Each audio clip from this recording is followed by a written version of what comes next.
Hello friends, to our channel जिसका नाम है MCQ धमाका।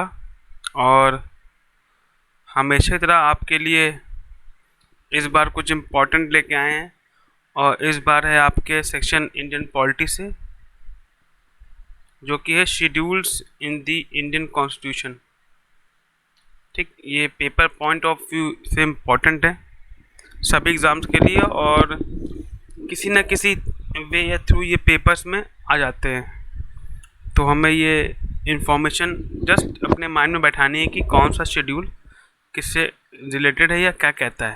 ठीक है, तो लेक्चर काफ़ी इम्पोर्टेंट अच्छा होने वाला है, हमारे साथ बने रहिए। चलते हैं हम लोग अपने वीडियो की तरफ। ठीक, तो एक इम्पॉर्टेंट इन्फॉर्मेशन है। इससे पहले हम अपने शेड्यूल जाने कि जब ओरिजिनल कॉन्स्टिट्यूशन बना था, हमारा संविधान जब ओरिजिनल कॉन्स्टिट्यूशन जब बना था, तो उसमें 8 शेड्यूल्स थे हमारे पास। ठीक, 8 थे, लेकिन अब 12 हो गए हैं। पहले 8 हुआ करते थे और अब 12 हैं, तो 4 ऐड ऑन हुए हैं, ऐड किए गए हैं शेड्यूल्स।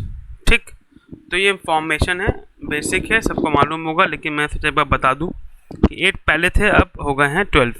तो जो पहला शेड्यूल्स हमारा, अगर हम लोग देखें आउट ऑफ 12, तो जो पहला है इसमें दिया होता है contains the name of states and union territories. तो यूटीज़ और स्टेट्स, यूनियन टेरिटरीज और स्टेट्स के नाम दिए हैं पहले शेड्यूल में। बहुत आसान है। सेकेंड जो शेड्यूल हमारा है वो आप देखेंगे तो अलाउंसेस हैं, प्रिविलेजेस हैं, इमोल्यूमेंट्स हैं। इन शॉर्ट अगर कहें तो सैलरी प्रोविजन से रिलेट करता है हमारा सेकेंड शेड्यूल। ठीक है, और तीसरा जो हमारा है वो ओथ एंड अफर्मेशन से है। ठीक, ओथ एंड अफर्मेशन से है। तो कई बार ऐसे क्वेश्चंस पूछ लेते हैं कि कौन सा शेड्यूल किससे रिलेटेड है, तो ओथ एंड अफर्मेशन से। चलते हैं आगे। जो फोर्थ हमारा शेड्यूल है वो एलोकेशन ऑफ सीट्स है for the states and union territories in the Rajya Sabha. Rajya Sabha में allocation of seats for the states and union territories in the Rajya Sabha में जो सीट्स का बंटवारा होता है स्टेट्स और यूनियन टेरिटरीज के लिए, उसके लिए हमारा फोर्थ शेड्यूल है। ठीक, जो फिफ्थ शेड्यूल है इम्पॉर्टेंट है। फिफ्थ और सिक्स्थ में ही काफ़ी लोगों को दिक्कत होती है, तो आइए डील करते हैं। It contains provisions in relation to the administration यहाँ पर है, और कंट्रोल। किसका एडमिनिस्ट्रेशन और किसका control? Scheduled areas and scheduled tribes. तो सीधे जितने पूरे इंडिया में हमारे शेड्यूल्ड एरियाज और शेड्यूल्ड ट्राइब्स हैं, उनके एडमिनिस्ट्रेशन एंड कंट्रोल के बारे में हमारा शेड्यूल 5 कहता है। सीधे जितने पूरे हमारे इंडियन टेरिटरी है उसमें जितने भी शेड्यूल्ड एरियाज और शेड्यूल्ड ट्राइब्स आएंगे, उनके एडमिनिस्ट्रेशन एंड कंट्रोल के बारे में शेड्यूल 5 कहता है। ठीक, चलते हैं अपने सिक्स्थ में। तो हमको फिफ्थ और सिक्स्थ में थोड़ा क्लियरिटी होगा कि भाई देखिए, आपने बोला ठीक है, अब यहाँ पर कहता है administration of tribal areas in the states of. अब यहाँ पर स्टेट्स के नाम दे दिए हैं।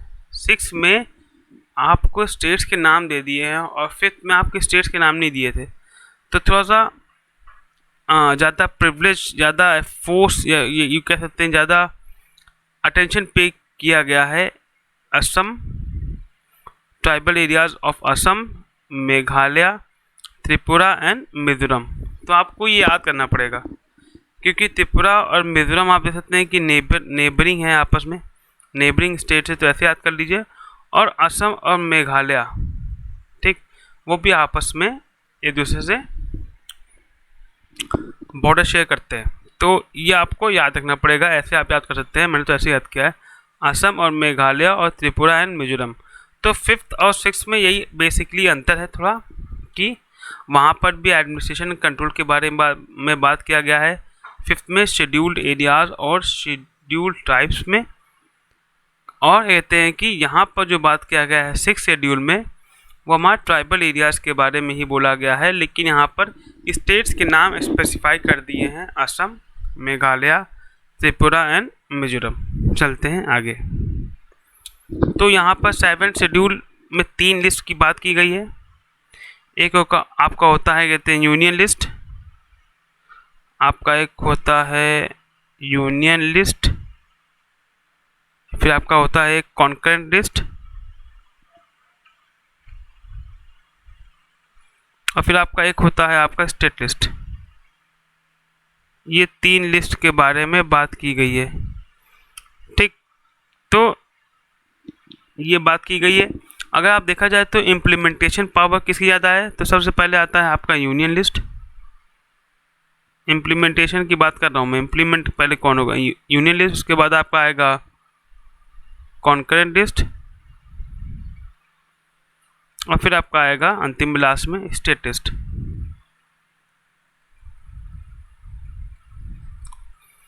ये आपका इम्प्लीमेंटेशन की जब बात आएगी तब की आपकी रैंकिंग है। यूनियन लिस्ट पहले आएगा, फिर कॉन्करेंट लिस्ट, क्योंकि यहाँ भी स्टेट कानून बनाता है और कोई भी कॉन्फ्लिक्ट होता है तो यूनियन कानून बनाता है, कोई भी कॉन्फ्लिक्ट होता है कॉन्करेंट लिस्ट में तो यूनियन का लॉ जो है वो प्रिवेल कर जाता है ओवर दी स्टेट लॉ। अंतिम आता है स्टेट लिस्ट, स्टेट के लॉज। ठीक, चलते हैं आगे। 8th शेड्यूल के बारे में थोड़ा बात करनी पड़ेगी।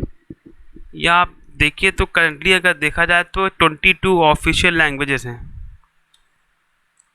ठीक, 22 ऑफिशियल लैंग्वेजेस हैं। 14 अभी करंटली की बात कर रहे हैं, करंटली 22 है, और जब कॉन्स्टिट्यूशन बना था तब 14 लैंग्वेजेस थी। तो 3 बेसिकली देखा जाए तो मेन अमेंडमेंट्स हुए हैं, जिसके बाद 8 लैंग्वेज जोड़ी गई हैं। तो 21st अमेंडमेंट एक्ट 1967 सिंधी जोड़ी गई। ठीक, 71st अमेंडमेंट एक्ट 1992 में कोंकणी, मणिपुरी और नेपाली ये जोड़ा गया। तो आपको ये याद करना पड़ेगा कि 21st amendment act, 71st amendment act, और लास्ट में है 92nd अमेंडमेंट एक्ट। ठीक है, 92nd अमेंडमेंट एक्ट आपका 2003 में हुआ था। उसमें बोडो आपका, डोगरी, संथाली और मैथिली, तो ये लैंग्वेजेस आपकी जोड़ी गई। तो आप देखेंगे तो 21st अमेंडमेंट एक्ट में 1967 आपका सिंधी, और 71st अमेंडमेंट एक्ट 1992 में आप देखेंगे तो आपका कोंकणी, मणिपुरी और नेपाली, और 92nd अमेंडमेंट एक्ट 2003 में आपका बोडो, डोगरी, संथाली और मैथिली। तो ये आपकी ऐड किए गई हैं। तो ऐसे क्वेश्चंस बन जाते हैं, एग्ज़ाम्स में आते हैं कि 21st अमेंडमेंट एक्ट से कौन सी लैंग्वेज जोड़ी गई, 71st अमेंडमेंट एक्ट में कौन सी लैंग्वेज जोड़ी गई, और 92nd अमेंडमेंट एक्ट में आपकी कौन सी लैंग्वेज जोड़ी गई। ठीक, चलते हैं आगे। तो अब 9th शेड्यूल भी इम्पोर्टेंट है, ये डील करता है, आप देखेंगे तो land reforms and the abolition of zamindari system. तो जो जमींदारी प्रथा थी उसको एबॉलिश किया गया, लैंड रिफॉर्म लाया गया 9th शेड्यूल में, और इसको added by the first amendment act 1951। जो पहला अमेंडमेंट एक्ट हुआ था 1951 में, उसी में इसको ऐड कर दिया गया था, और इसको जुडिशियल रिव्यू से इम्यून कर दिया गया था। जो भी सब्जेक्ट या जो भी सब्जेक्ट्स की लिस्ट यहाँ पड़े हैं, सेंटर स्टेट लेजिस्लेशन जो हुए हैं, are not subject to legal challenge, उनको आप कोर्ट में चैलेंज नहीं कर सकते हैं। जो भी मैटर या लिस्ट सेंटर या स्टेट लेजिस्लेशन द्वारा पास किए गए हैं अंडर शेड्यूल 9, वो इम्यून रहेंगे। ठीक है ना। 9th schedule also became part of it, तो 9th शेड्यूल भी इसका पार्ट हो गया। तो ये आपके हो गए deals with land reform and the abolition of the zamindari system. ठीक, चलते हैं आगे। 10th शेड्यूल अगर देखा जाए तो एंटी डिफेक्शन की बात करता है।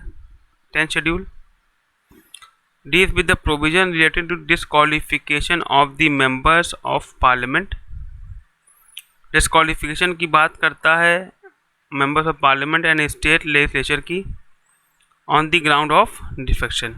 ठीक, इसको ऐड ऑन किया गया 52nd अमेंडमेंट एक्ट 1985 के थ्रू। ठीक, 1985 52nd अमेंडमेंट एक्ट 1985 पे से इसको ऐड किया गया है। और आपको भी चीज़ बता दूं कि 91st amendment act 91st amendment act 2003 को टू थर्ड से ज़्यादा अगर मेंबर पार्टी बदलते हैं तो उनका डिफेक्शन नहीं होगा। ठीक, उनको पार्टी से नहीं निकाला जाएगा, क्योंकि 2/3 एक बढ़िया मेजॉरिटी होती है। अगर 2/3 मेंबर किसी पार्टी से मूव करके दूसरी पार्टी में चले जाते हैं, दूसरी पार्टी बना लेते हैं, तो उनकी मेंबरशिप रद्द नहीं होगी, वो डिस्क्वालीफाई नहीं होंगे। तो ये 91st अमेंडमेंट एक्ट 2003 में कहा गया था। नहीं तो जो 10th शेड्यूल ऐड हुआ है वो 52nd अमेंडमेंट एक्ट 1985 को ही ऐड हुआ था, जो कि बात करता है disqualification of the members of parliament and state legislatures. ठीक, चलते हैं आगे। 11th शेड्यूल 1992 इम्पॉर्टेंट है। ठीक, इम्प्लीमेंट कब हुआ? इम्प्लीमेंट की बात करेंगे तो 1993 में इम्प्लीमेंट हुआ है। ठीक, तो deals with the provisions of this that specify powers, authority and responsibilities of panchayat के बारे में ये बात करता है। ठीक, ऑफ 73rd अमेंडमेंट एक्ट 1992 है ये।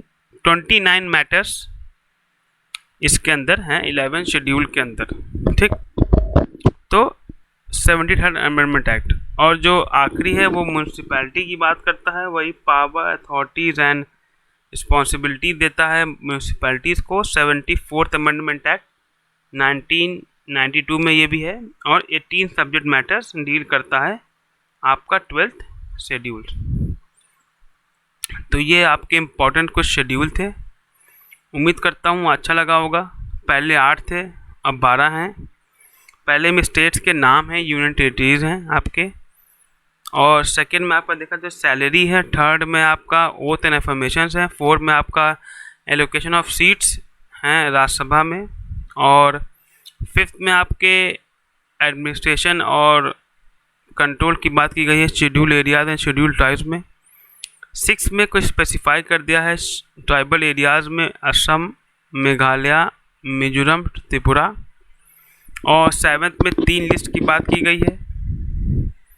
एट्थ में आपकी बात की गई ऑफिशियल लैंग्वेज की, जो पहले 14 थी अब 22 हो गई हैं। 3 इम्पॉर्टेंट अमेंडमेंट्स हुए हैं और तीनों में क्या क्या लैंग्वेज जोड़ी गई है वो मैंने बता दिया है। 9th शेड्यूल जमींदारी सिस्टम को और लैंड रिफॉर्म के बारे में बात करता है।